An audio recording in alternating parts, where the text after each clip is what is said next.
એટલે આના કરતા તો ભંગારના પૈસા, લોખંડના ભંગારના કિલોના પૈસા અત્યારે 60 રૂપિયા છે અને ડુંગળી અત્યારે 3 રૂપિયા ને 2 રૂપિયાની કિલો વેચાય. તો આમાં ખેડૂતો હું કાંદો કાઢી લે, ખેડૂતોને હું એમાં વળી જાય. ખેડૂતોના ફોન આવ્યા છે કે તમામ ખેડૂતોને જે ડુંગળીનો 1 વીઘાનો ઉતારો છે એ 20 થી 50 મણનો છે.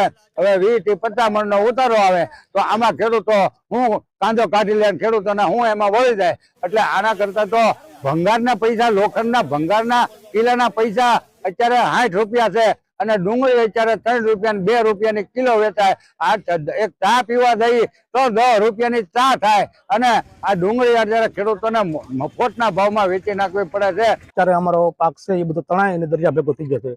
ખેડૂતમાં આમ ગણો તો જીવ જ નથી, આવો પાંગળો થઈ ગયો છે ને મોંઘવારી એટલી બધી ફાટી ગઈ છે.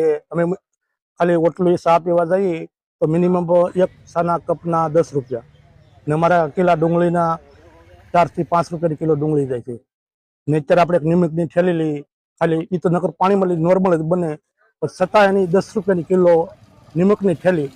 ને ખેડૂત આ 4 મહિના સખત મહેનત કરે, ખાતર નાખે, દવા છાંટે, નિદામણ કરે, એમ ટોટલ ખર્ચા કરે તો 25-30 હજાર રૂપિયા તો મિનિમમ ખેડૂતને ખર્ચો લાગે. ઘરની જમીન હોય તોય